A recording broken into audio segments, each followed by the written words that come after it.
Hey, I'm here with a list of demands. Follow the show wherever you listen. Subscribe, share, like, and comment on the show on YouTube.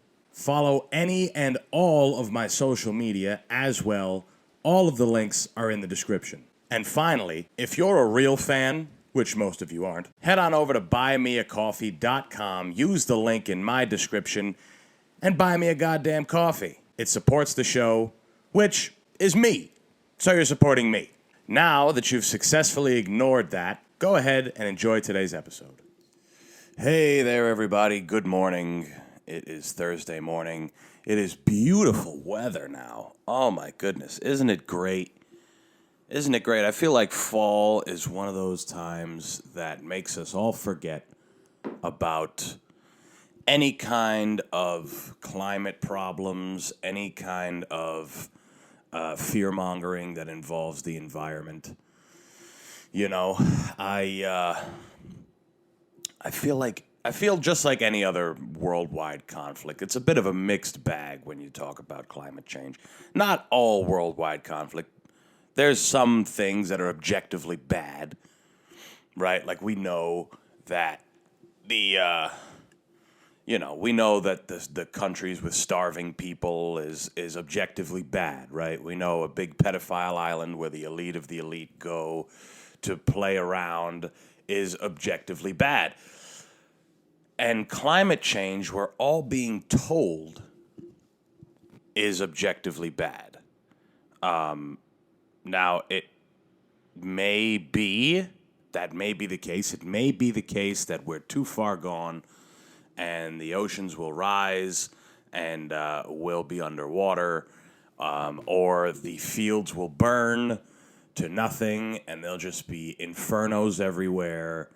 The planet will become inhabitable because of all these things. Now, inhabitable is what we're scared of, right? We as humans are scared to not be able to live on this planet. We're scared that on Friday nights we won't be able to go get shit-faced and go out to a club and eat and drink and then leave and fall out in your face. You want to be able to do that, right? We want to be able to do those things.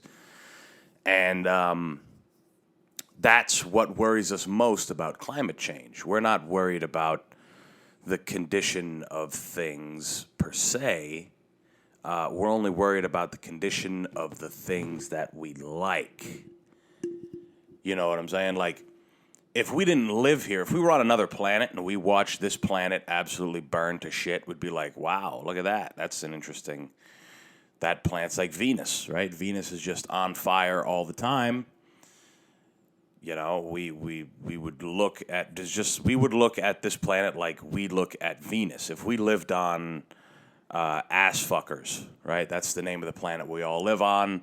We were all born on ass fuckers. No one knows who named it. No one knows anything. That's the cards we were dealt, people. That's the planet we were born on. And next to us was Earth. And it was on fire all the time. On fire and underwater at the same time. It'd be like, oof, that's a fucking terrible planet. We don't want to live there. Just kind of like how we on Earth look at Venus. We look at the other planets. We're like, we can't. Maybe we can go to Mars at some point. But we can't, we can't live. We definitely can't live on Venus because it's always on fire.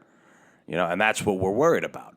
It's bad for us. The planet is, whatever. It's just a big fucking rock. It doesn't have feelings. It doesn't care. It's a big monstrous ecosystem. And it's only an ecosystem because it's habitable. You know, it does a planet that has nothing, no living anything on it, no life on it, does that make it, does it matter? Does it make it an ecosystem is my question. Are places where things can't live, does that make it an ecosystem? I don't know. Is the solar system an ecosystem? I don't know. It doesn't really matter. My point, I went on this big tangent, was just to say that fall is one of the best times of year. I really do enjoy fall. The weather does start to get cooler, almost like clockwork. It's already far nicer out than it was not too long ago. I'm trying to center myself in this camera. There we go. There we go. How many months has it been in this bullshit fucking apartment? 6 or something, and I still can't figure out how I want this setup to be. But yeah, fall is nice. Fall's a good season for couples. If you're a lonely, miserable mongoloid like myself, I will spend the fall pretending that I enjoy going apple picking and drinking hot chocolate on a hayride. I will pretend to be doing those things. I will actually be sitting in my house doing this, screaming at you guys. I'll be sitting in my house watching movies. Last night I watched an Alfred Hitchcock movie. If you want to do two things, if you want to either take a blast from the past and really hone in and watch something creative, watch something that was way ahead of its time. You watch and you're like, wow, this was 1958. This is crazy. This is ingenuity. Look at the way that this man was able to make a movie. He was making it suspenseful and drama, and and it was what's going to happen next, and oh my goodness, and if you want to be in awe of a piece of art, you can go ahead and do that. Or if you want to blow your head off your shoulders, then you can watch Vertigo. You can watch an Alfred Hitchcock film. I went and did the first part. However, I can see where some people would do the latter because it was long. And it really drove home the fact that we have zero attention span these days.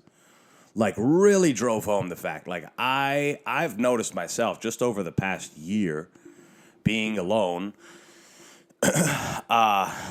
or half a year, however long it's fucking been, 8 months of being mostly alone.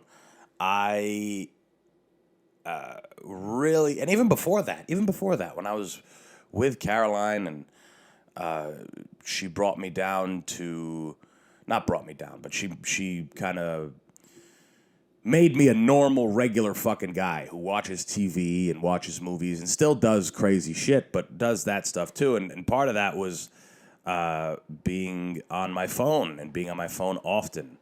And that definitely bled into now. And I mean, how terrible do you feel when you can't even go take a shit without your phone? You got to pull your phone off the charger. Your phone has 5%, and you need to go take a shit. You're like, you start to sweat. You start to itch. You're like, oh my God.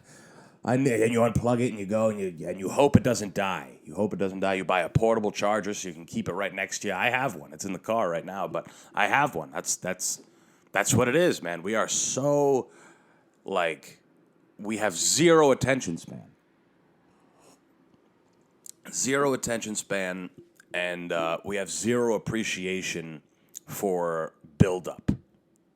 Build-up in movies, build-up in songs, build-up in anything. Build-up these days is looked at as inconvenient. We just want, bam. That's why that movie Bullet Train was so good. Bullet Train was, I feel like it was 2 hours. No, it was just under 2 hours, I think. It was either just under or just over 2 hours, which is a good, that's a good film. That's a good length film. Too short is 2 hours for me is like good. If we're going past 2 hours, it's like, you better be really goddamn good. You better be a good fucking movie. The Godfather, The Irishman, these type of things. But the Bullet Train was it got so popular because it's changing throughout the whole movie. There's no moment of stagnance, right? It's always bang, bang, this is changing, that's changing. If you haven't seen it, see it. It's a really good fucking movie. Really good fucking movie. And and they masterfully were able to get their theme across, their theme of fate and accidents and whatever else. They're able to get that across while also being incredibly entertaining, incredibly funny. Really good movie. But my point is that movie keeps our attention these days because it's very bing, bing. From moment to moment, it's very different. There's flashbacks. There's forward-looking.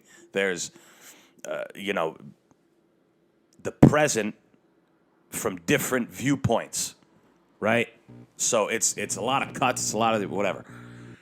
Whereas you watch a movie from 1958, like Vertigo, Alfred Hitchcock, there's scenes and you're like, why? Why is this part so long? I don't understand. And then you're like, wait a second. They needed to build something here. This was build up. This was the way that they did it in those days. This was how they built things up in those days. But nonetheless, very interesting, very artistic. But social media, and TikTok, and our ability to get anything we want whenever we want, the amount of choice that we have has really diminished our ability to consume something that's longer than 3 minutes, right? It is. That's why I started doing the clips, right? That's why I started doing clips of this show, because and it's gained me a little bit of traction because people will watch those. They'll sit and watch a 3-minute clip, a 4-minute clip, or less than that.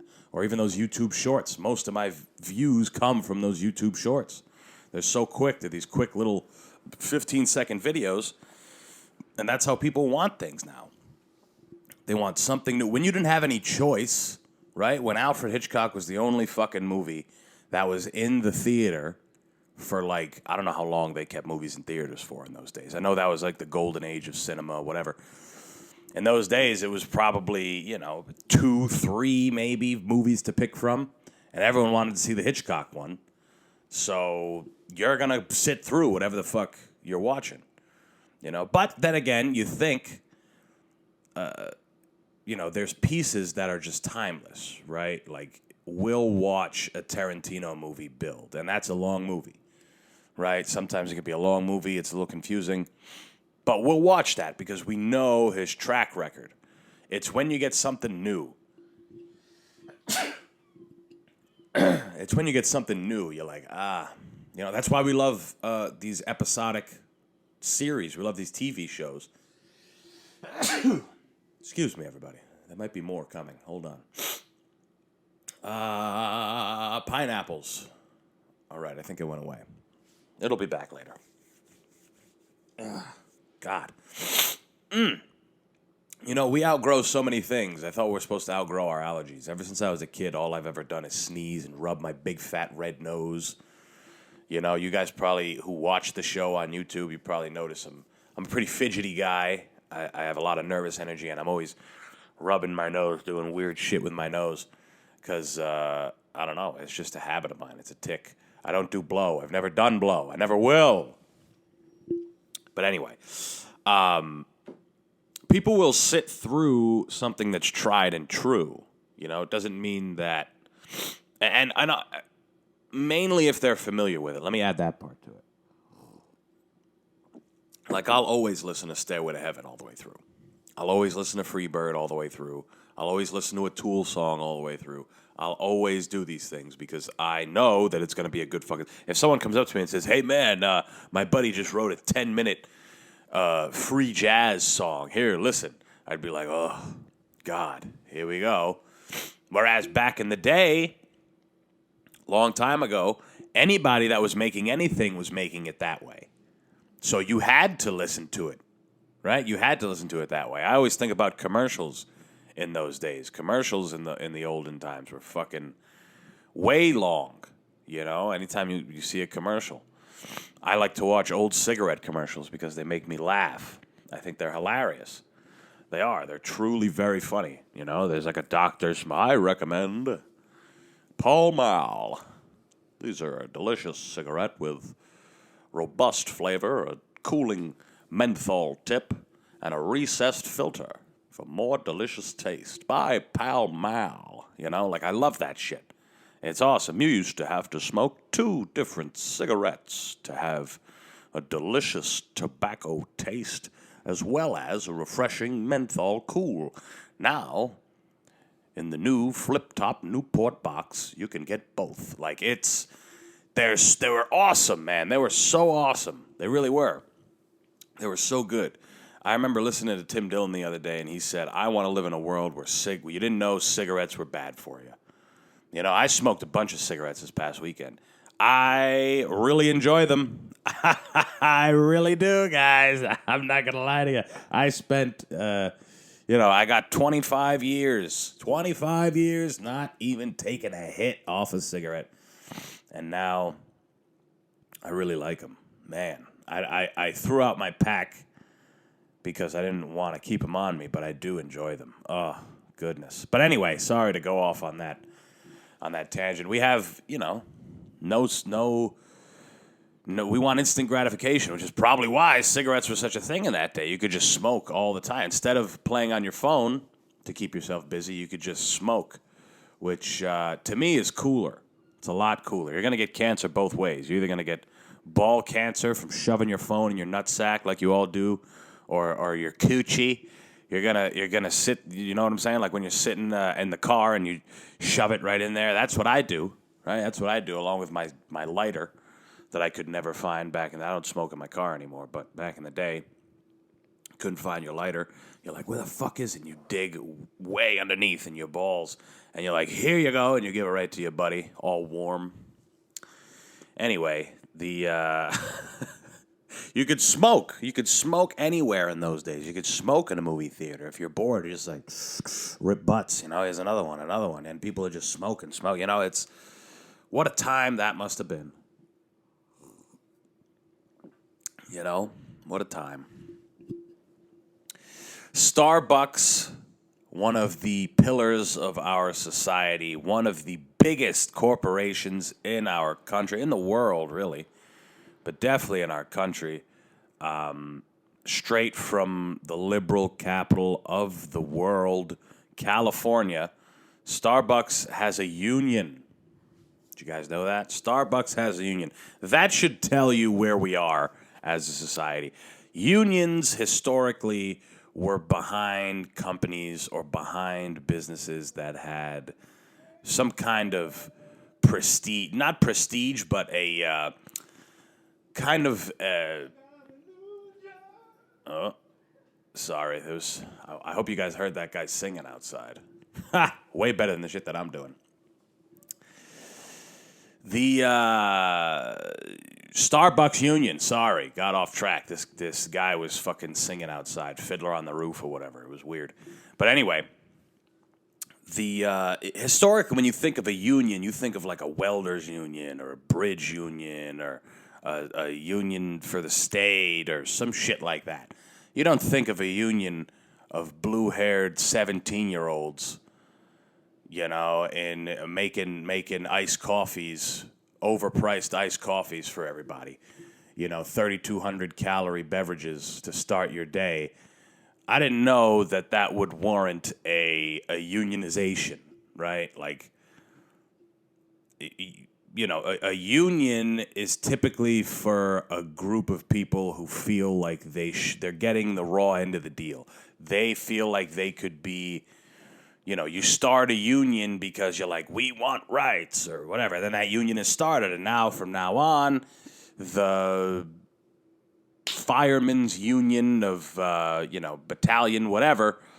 Now they have the right. They can go out. They're on strike. They made a case for themselves originally. You guys are treating us like dog shit. Now we want to move forward. And I'm not saying that that's not happening at Starbucks, but when you think of the word union, you don't really think. You think of hardworking people. You think of people who work with their hands. You think of the people who built this country, right?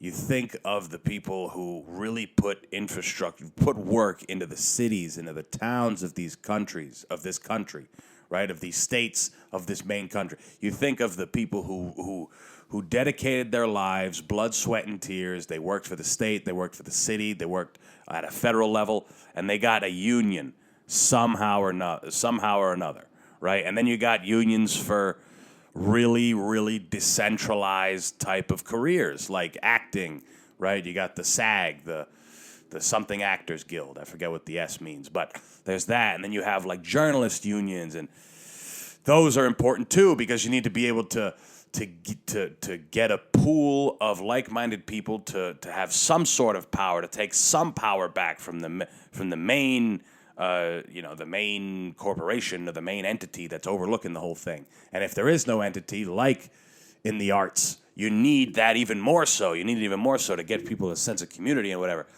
I don't know that it is imperative to have a union at Starbucks. I don't know, because you consider most of the employees at Starbucks probably have either government assistance because they were born a little too early, right? A little low on the brain development, right? Maybe not at Starbucks. Starbucks has some hard orders. Or they live at home, right? They're young, they're kids, right? You go to a Starbucks, most of the people that are working in there are either fucking weirdos who need no representation, right? They get the most representation. Weirdos of all kinds are the ones who get the most representation. They're the ones that everybody's defending all the time anyway, right? And I don't mean weirdos to be a blanket statement over, the people who benefit off of a very liberal rhetoric, right? Which I'm not saying is a bad thing. It could be, it can be, right? It very well can be, as we've seen, cancel culture and the whole thing. But, a lot of the people that work at Starbucks are already benefiting from the monstrous liberal union that exists, the progressive union that already exists, by working at a place like Starbucks. You're either one of them or you're a young kid who lives at home, who really doesn't need a union. Okay, now I understand Americans have a massive caffeine addiction.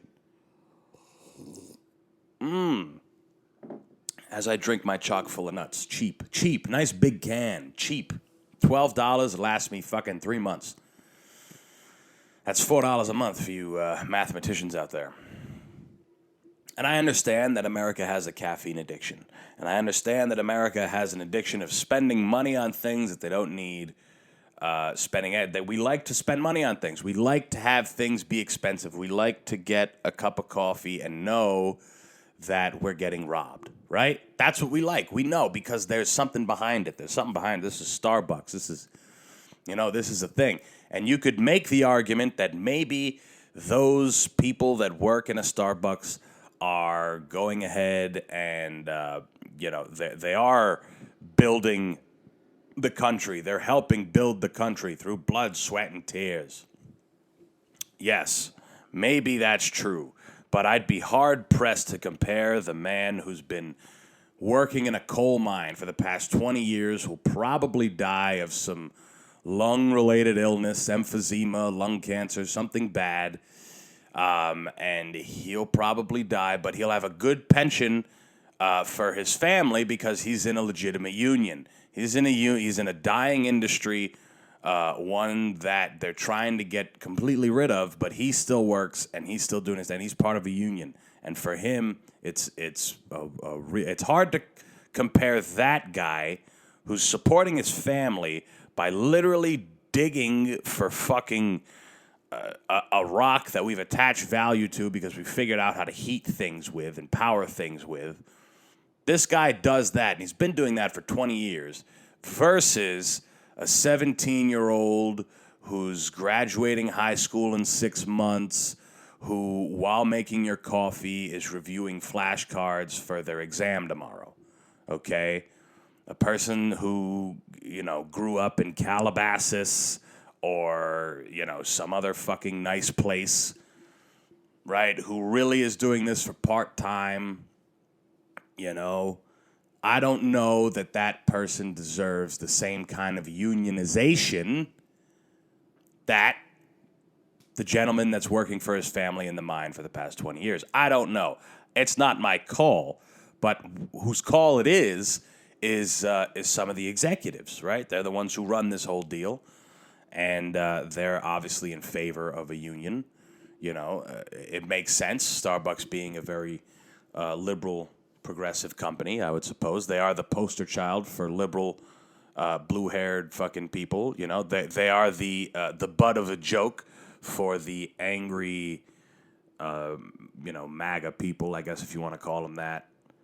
They're the butt of the joke for people who have zero tolerance for excessive nonsense, right? They're not, it doesn't make them good or bad, but they, I'm just thinking about when Joey Diaz goes off about Starbucks. Oh, Starbucks, you got to pay all this fucking money. That guy, there's a million of that guy walking around, and they are all making fun of Starbucks. I used to be one of them, you know? I used to be one of them until Mohegan put one in the back for the employees, and now I get it for free. Woo! Baby, I love Starbucks. God damn. I love me some Starbucks for free. Shit. I'm all about it. Unionize, do the whole thing. God damn. Everybody else paying $30 for their venti mocha fucking whatever. Their diabetes in a cup. Their iced diabetes. Can I get an iced diabetes, please? Yeah, you bet, sure. We're in a union. I can get it to you. But for me, it's free, you know. But the executives, they're the ones who are investing $450 million into a revamp of this coffee shop. And their reasoning is that their offices, their buildings, their restaurants, whatever the fuck you call them, aren't set up to make cold beverages, which is interesting, right? Because, again, in the same article, 75% of their orders are cold beverages. Now, it's interesting because they're the ones who kind of revolutionized coffee in a way that it's got like prestige, right? Dunkin's been around for a long time, but they're just like that hometown. They want to make it more like a hometown, working class coffee. It's not as expensive. You know, it's more like it comes out of Boston, so it's a little harder nose. It's like you get in, you get out. Now they're starting to come around to Starbucks. It's just called Dunkin' now, not Dunkin' Donuts.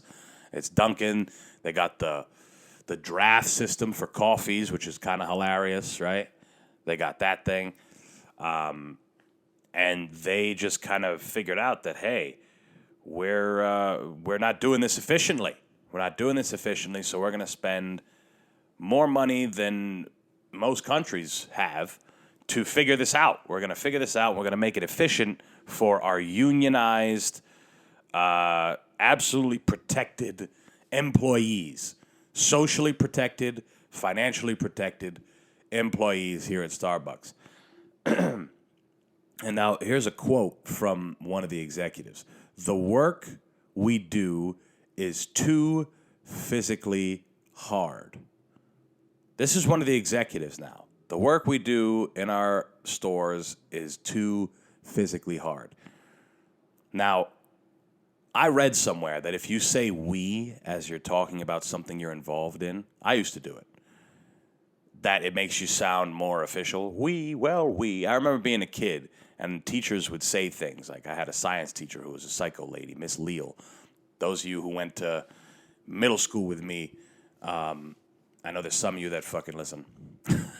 You're the only ones that listen. You'll remember Miss Leal. She ended up getting fired for lighting the science fucking room on fire. She was old. She was old when I was there.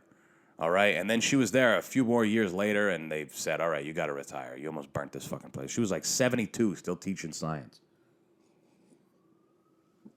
But she was someone, and she's just the first one that popped into my head. There were definitely other teachers who would say we.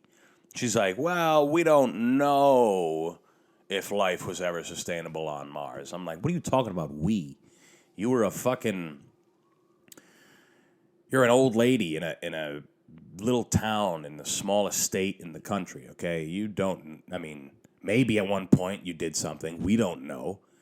It seems like you got this job a really long time ago. You stuck with it, and now you're here at 63, getting ready to burn down a classroom and evacuate everybody, and then you'll get fired that way. It took her burning the wall off of a fucking science room for them to say, get this bitch out of here. But I remember her saying, we do this, and talking about massive scientific fucking productions or scientific areas of study and and all these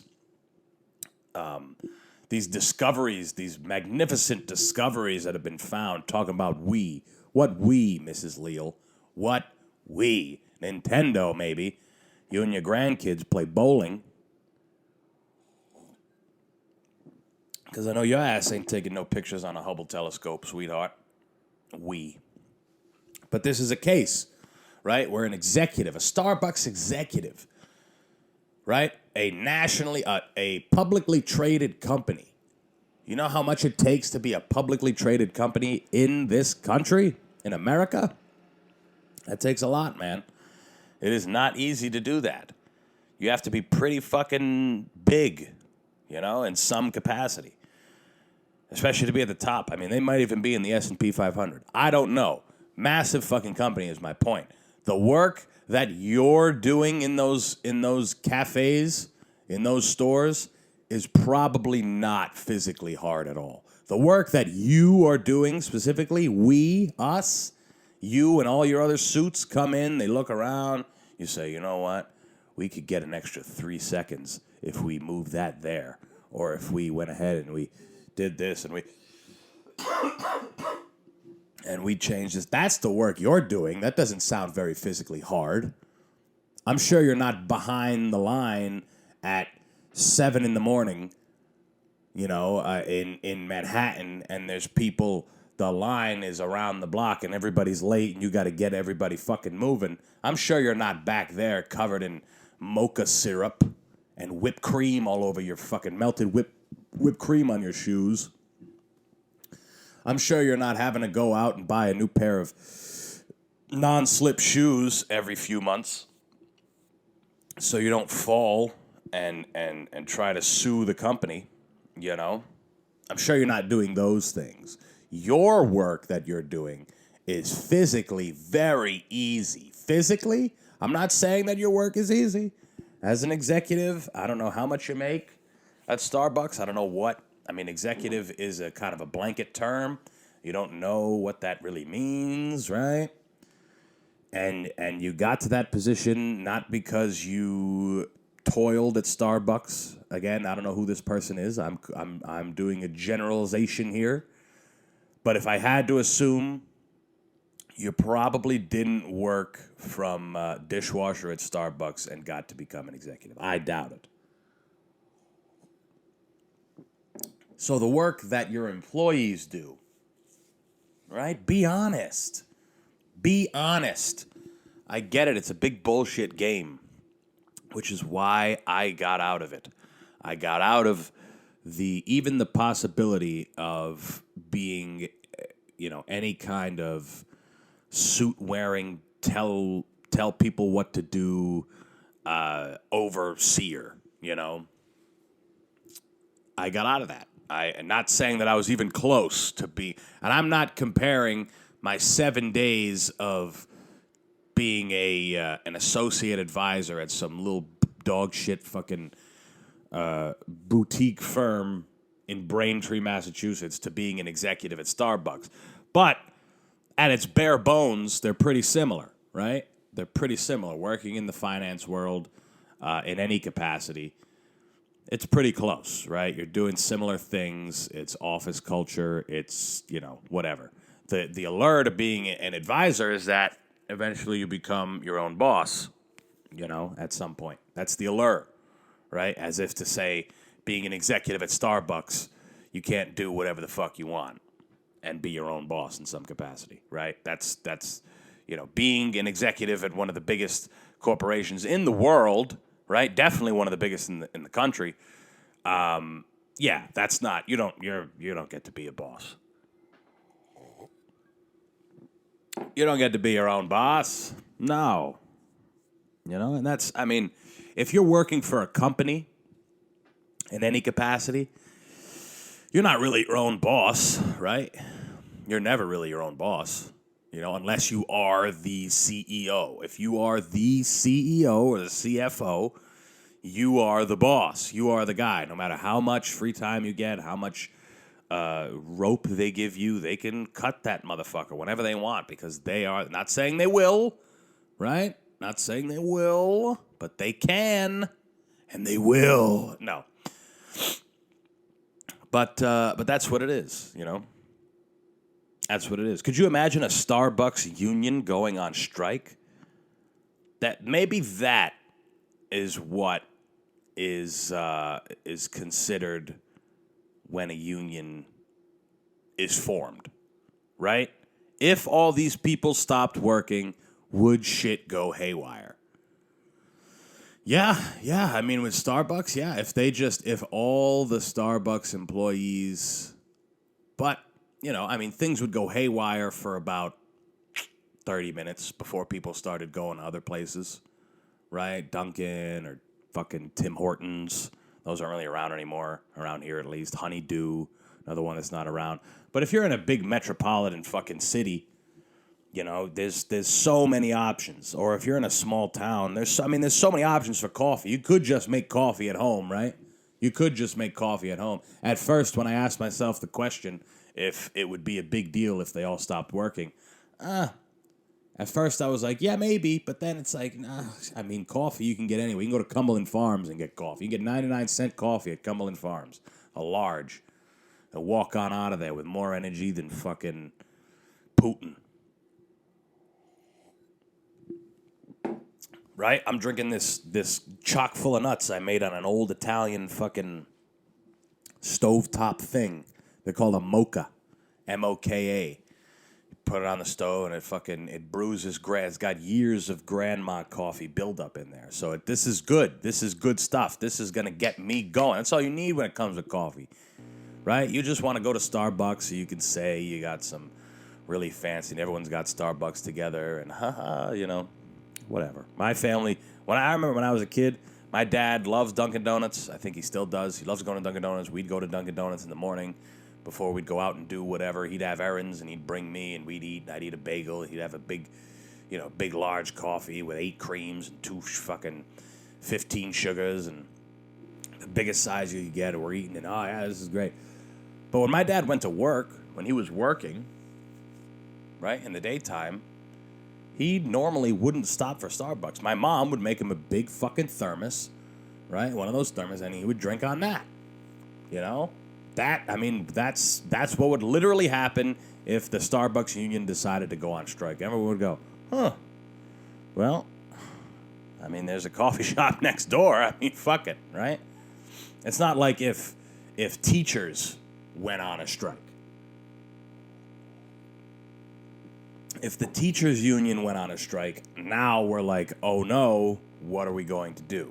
Right? That's more of like the teachers are on strike. There's a strike that's happening this Friday, unless something massive changes. Amtrak, for those of you that take trains, I take trains all the time. I love taking a train. There's something about being on a train and a train station, being at a train station at a weird hour. Right? I really enjoy it. I like taking trains. I don't know why. There's something about when I first get on a train, I get this weird sickness. It is weird, like an actual physical sickness. My stomach bothers me. But once that goes away, I enjoy it. I enjoy looking out the window and seeing the tattered landscape of America through the eyes of a train. I feel like I'm an outlaw. I feel like I'm in the 20s. Riding around on the new trains, the new high-speed trains. I'd love to be able to smoke on a train. The other day, when I was coming back from New York, I was taking the red line from Grand Central to New Haven, and my phone died. Oh, God, my phone died. I didn't bring a book. I didn't bring anything with me. I should have. I didn't bring anything with me because I thought I was going to meet my buddies and go out. But instead, I just did my sets, and then I just kind of went home. And my phone died.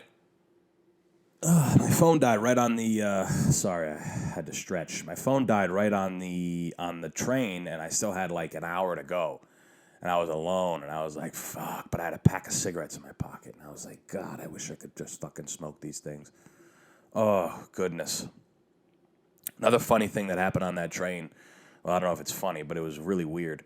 There was this old dude, this old guy, like real old guy. He looked fucked up in some capacity, drunk or years of drug abuse has fucked up his head or whatever the fuck happened to him. And he was just staring at people. staring at people, staring them down, staring at me, But who he was really staring at? Little kids, little girls. This dude was pedophile creeping heavy in front of people. There were these two girls in front of me who were probably of age. I don't want to make any assumptions, but they did look of age. They were probably 19, maybe 20 max, But he was looking at girls that were definitely under 100% underage. There was a family. They were all Spanish. And I was sitting in a 3-person bench all alone, hoping that nobody would sit there. But to the left of me was another 3-person bench with a woman and 2 little kids. And then the dad came in and he sat in front of me with the 2 girls who were about 18, 19, 20. They were sitting next to him. And then next to me, he sat his other 2 kids down. And I'm like, all right, whatever. And now this old guy is staring at them. He's moving seats. He's looking over. He gave those 2 18-year-olds like $10. He was like, here's money. He's going to give him his whole wallet. He's a creepy fucking bastard. He's walking around.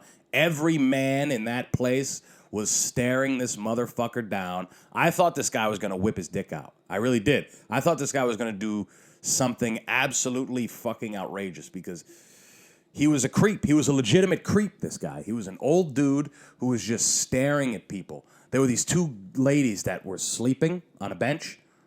2 ladies sleeping on a bench. 2 ladies and a guy, I think. Or it was either 3 ladies or 2 ladies and a guy. And they were all asleep. And this dude was looking over the top of the bench, looking at him with his eyes open, looking back, with no teeth, right? Saying things out loud. If there was a loud noise, right? Beep, beep on the fucking... Once they would stop and the doors would open and go beep and then they'd close, he'd go, shut up, shut the fuck up. Creepy old fucking guy. Every man in that car was staring that guy down. And eventually they kicked the guy off the train. They didn't care where he was going. They're like, sorry, motherfucker, you got to get off this train. And I wonder where that guy ended up. Because I remember he said he was stopping in Westport, which is in Connecticut. And they dropped him off like 3 stops before that. They're like, good luck, buddy. And this guy didn't look like he had a phone. He didn't look like he had anything. So serves him right for being a fucking creepy bastard. Fuck him. Maybe he jumped in front of the next train because he had no clue where the fuck he was. But yeah, I mean, I take trains. I enjoy trains. It's almost like an old world way of traveling, even though they're very modern, right? Trains are very modern, but there's something about it. You feel like I've always liked being in weird places, weird specific places in weird specific times, and train stations at all hours of the night, seeing some train stations are beautiful. They're very nice, and I enjoy that. And now these Amtrak workers want to go on strike. Now that is an industry where if those people go on strike, we are kind of fucked, right? There's a lot of people that take trains. There's commuter rails. That's how people get to work, right? And they're cheap. I mean, trains are pretty cheap. If you book a train a month ahead of time, you could get from New London, Connecticut to D.C. for like $40, and that's like a 6-hour train ride, 7-hour train ride. Not saying you want to do that, that's not fun, but it's, you could very well do that. And that's an industry where it would fuck people up.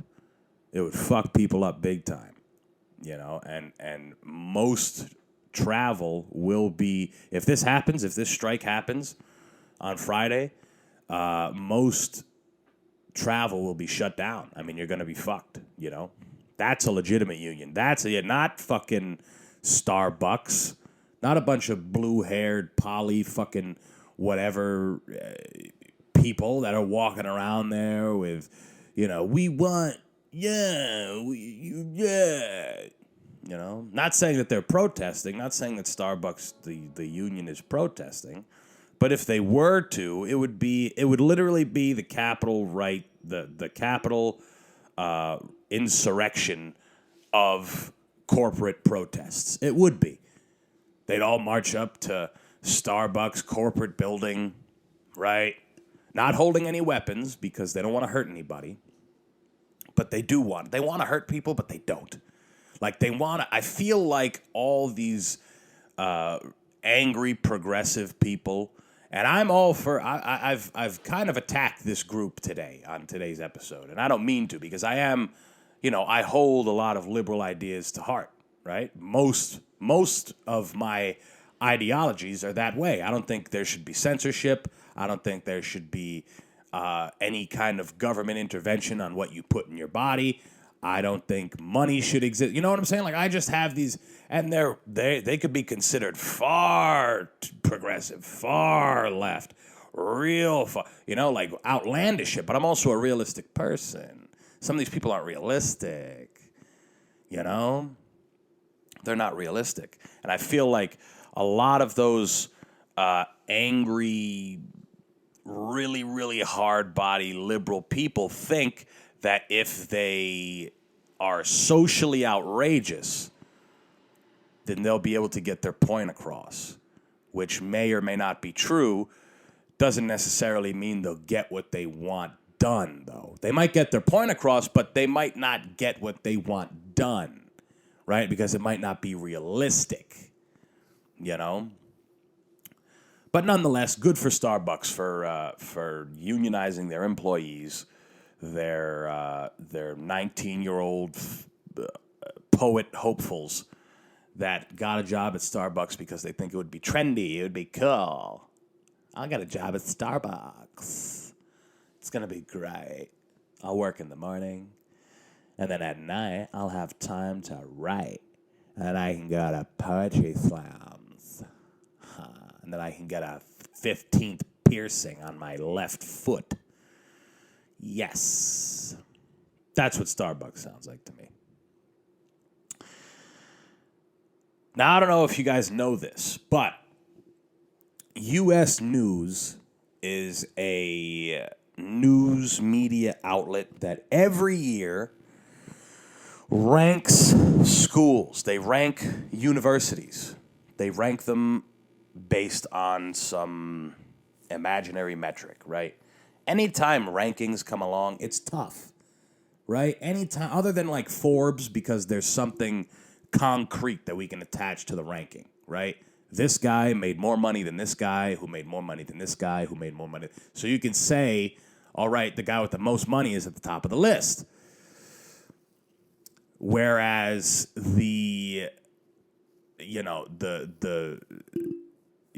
when I think of rankings as like in the UFC, right? Something like a fight sport, it's tough. It's tough because it's all based on how you perform that night, who you fought leading up to it, right?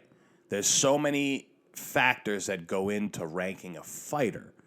And there's a lot of politics in it as well because you don't want your cash cow to be ranked too low, right? Because when you sell a fight with him, you still have to make sure that people are like, oh, yeah, he's one of the best in the world, right? Like Conor McGregor, I think, is still on the pound-for-pound list.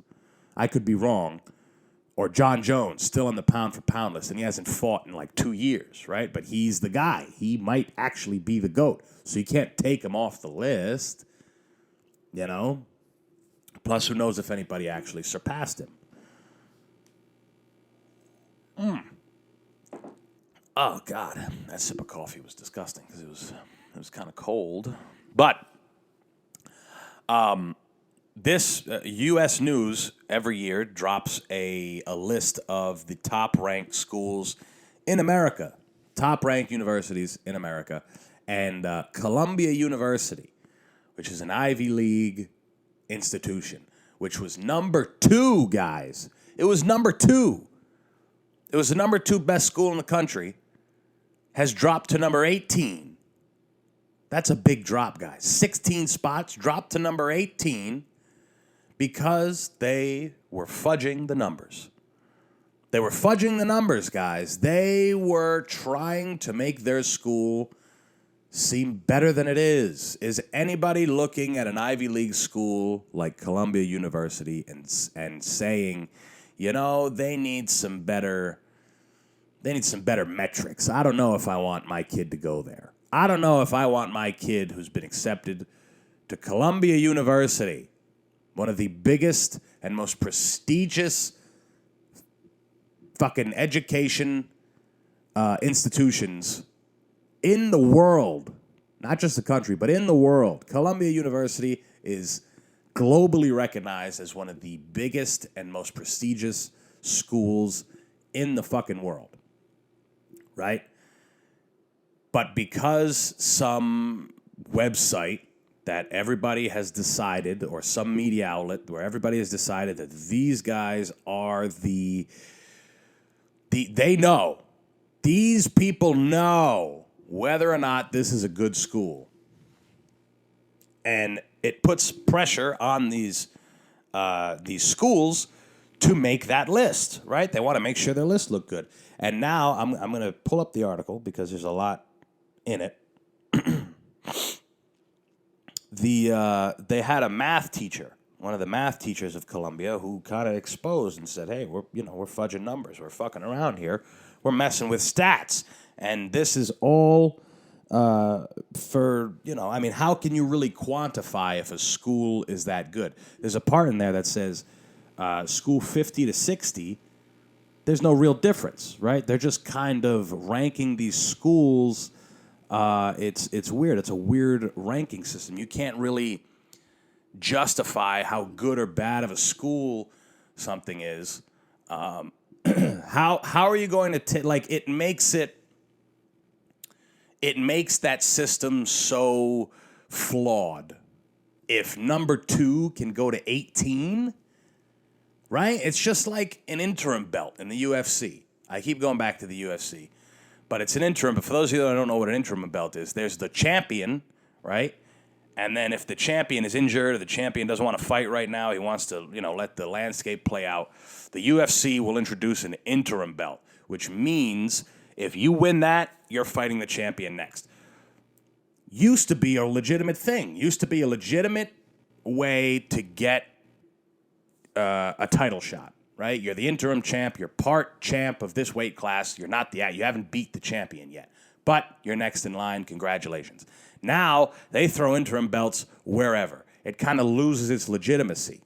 Right? So here, now, we have a school that is judged. We have a system, right? That is judged on a couple metrics. Not much. It's like 3 or 4 metrics. I'm trying to find... Let's see. Okay, here we go. Here are some of the criteria. Mr. Diver argued that schools were far too complex to be properly reduced to a single number, even taking into account the 17 criteria and sub-criteria used by U.S. News, including the biggest piece, 20%, reputation. Student selectivity at 7%, of which SAT and ACT scores are weighted at 5%. And debt held by graduates, 5%. So 20% of it is reputation. I don't know what the other 17 criteria or the other 16, whatever. I named 3 there. So 14 criteria out of the 17. But 20% of it is reputation? How can you fuck that up? How can you fuck that up? How can an Ivy League institution like Columbia University fuck up their reputation? Oh, by running a scandal in hopes to get a higher position or to at least maintain their position on some nonsense fucking list that some media outlet decided to conjure up. That now all these, and it's the most respected one. It's the one that it's the list that everybody wants to get on. They want to be as high up at the top as they possibly fucking can. And they'll do that by fucking with some numbers. Fuck it. Right? Fuck it. And debt held by students? I mean, do you want that number to be high or low? Because if low debt is what you're looking for, I mean, the schools at the top are definitely the wrong ones. I mean, low debt, you're looking for community college.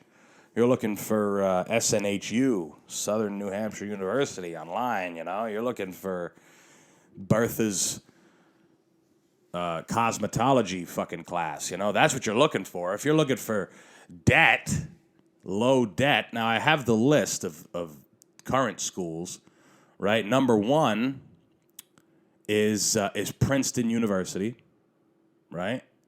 Number one is Princeton University.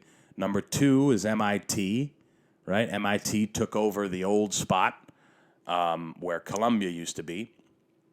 MIT, which will probably, I don't think I'm wrong about this. That will probably aid in the destruction of the human body, right? The shedding of the human, of the biological human, the shedding of that, getting that out of the fucking way, getting it out of there, and ushering in the age of the robot and the machine and all that shit. MIT deserves to be number one on this list because of that simple fact.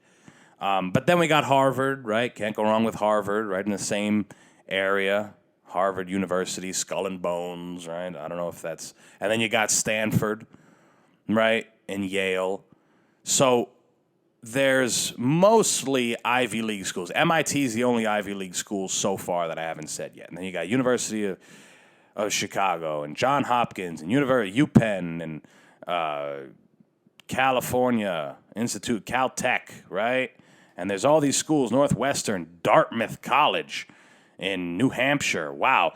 Dartmouth College, I never even heard of what the fuck that is over Columbia University, right? Goodness.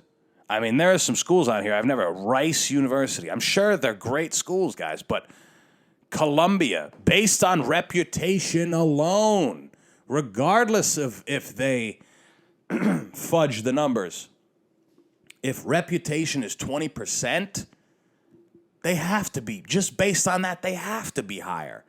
Some of these schools, they're under Rice University. They're under schools that are known for sports. Columbia's not known for sports. They're known for fucking geniuses. They're known for geniuses, and that's what a school should be fucking based on. Where the fuck are the geniuses coming from? They're coming from Princeton, they're coming from Yale, they're coming from Harvard, they're coming from Cornell, and they're coming from fucking Brown, and they're coming from Columbia. Those are the Ivy League schools for a goddamn reason. Not saying they don't come from anywhere else, but they come from those fucking places, and they have the highest reputation. I don't understand why they're there. A scandal should not... think about all the other scandals these schools have. What about the whole charging teenagers 5 figures a year to go to your school? What about that scandal? Isn't that a bit of a scandal? Huh? Isn't that a bit of a scandal? 5 figures a year. On the high end, too. 60,000. Right? That's what most of these colleges are. At the top, 60 grand. Easy. And of course, you don't go to an Ivy League school by accident, right? You were probably born into it in some capacity. Your parents went to Ivy League, or you were born in some whatever. You could just be a really smart person, don't get me wrong. But you don't go there by accident, right? You don't go to one of these schools as, I applied to Columbia as a safe school. No, nobody does that. But that's a pretty big scandal, right? That's a big scandal. Charging kids who aren't even old enough to drink more money, giving them a loan in hopes that when they get out of that school, they'll make enough money to pay for it. That's a bit of a... I don't know. That's a bigger scandal than fucking with a couple stats, couple statistics. I don't know. I could just be talking shit. I'm sure none of you agree with me. But, yeah. Listen, send your kid to a college that is, that you can afford, okay? If you're going to send your kid to a school, make sure it's one that you can afford. Make sure it's one that they can afford. There's no sense in sending your child to some outrageously expensive institution for them to be stripped of their individuality, just like Carlin said, and to be put into some box and whatever the fuck else. Although by that point, you're pretty much stripped of your individuality. If you're going to an Ivy League school, you're pretty much a mindless cog in this fucking machine that, and you're just going to go along that path. You're going to go along that path that was set for you by your fathers and your fathers' fathers and your fathers' fathers' fathers, who was the slave master that owned the land that fucking the school is built on. So I get it, okay? I get it. A lot of it is in the family. A lot of it is, we come from this. That's most of what go to these Ivy League schools. And for you regular people out there who want to go to college, do it the fucking affordable way, because, it's not set in stone. It's not set in stone. I mean, if you go to an Ivy League, you have a better shot. You got a better leg up in life. That's why people want to go to these schools. That's why people pay attention to these lists and shit like that. And I get it. And if that's your gig, if that's your hustle, your grind, then do it, man. Who am I to stop you? Who am I to stifle your grind? I'm not here to do that. I'm just here to present to you the facts, and that if you want to go to a dog shit institution like Columbia University, number 18, I spit on you, Columbia University. You're number 18. There's 17 better schools than I can go to. I could pay the same price. Fuck you. Fuck you, Columbia University. Anyway, guys, I think it's time we close this motherfucker out. What do we got for dates going forward? It's the same one, October 10th. I will be at Stand Up New York. Maybe that same month I'll be doing Comedy Connection. We'll see. And I might have one more date for you coming soon at the end of September. Otherwise, that's it, motherfuckers. I'm done. Talk to you Monday. Peace. Oh, me again. Follow the show. Subscribe on the YouTube. Buy me a coffee. Use the links. Bye-bye.